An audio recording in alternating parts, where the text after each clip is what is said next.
അപ്പോൾ ഈ 100 പേർക്ക് തൊഴിൽ എന്ന് പറയുന്നത് അവിടെ റെസ്റ്റോറൻറ്റുകളായിരിക്കാം, അങ്ങനെ അതെ, പല അത്തരത്തിലുള്ള ടൂറിസവുമായി ബന്ധപ്പെട്ടിട്ട് തന്നെയാണ് അത് വലിയൊരു പ്രോജക്റ്റായിട്ട് നമുക്ക് തയ്യാറാക്കേണ്ടതുണ്ട്.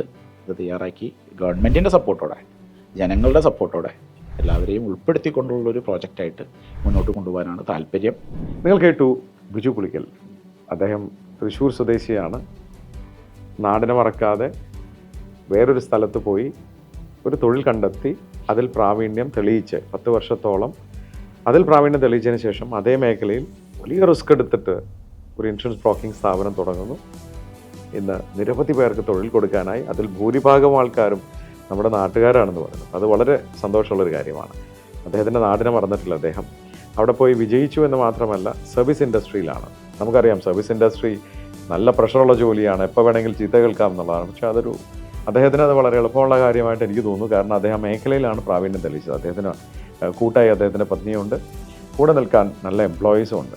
അതിനോടൊപ്പം തന്നെ അദ്ദേഹം മുന്നോട്ട് വെച്ച ആശയം, അദ്ദേഹത്തിൻ്റെ നാട്ടിൽ തന്നെ ഒരു ബീച്ച് ടൂറിസം കേരളം വളരണമെങ്കിൽ ടൂറിസത്തിന് വലിയ സാധ്യതകളുണ്ട്. നമ്മുടെ റവന്യൂ ഏറ്റവും കൂടുതൽ ഉണ്ടാക്കാൻ പറ്റുന്നൊരു മേഖല ടൂറിസം തന്നെയാണ്.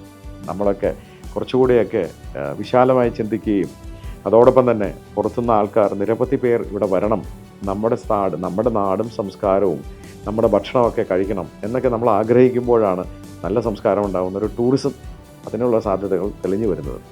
ഇത്തരം സംരംഭകർ ഇനി അങ്ങനെ തന്നെ ചിന്തിച്ചാലേ നമ്മുടെ നാട്ടിൽ വികസനം വരുള്ളൂ, ടൂറിസം മേഖലയിൽ പ്രത്യേകിച്ച്.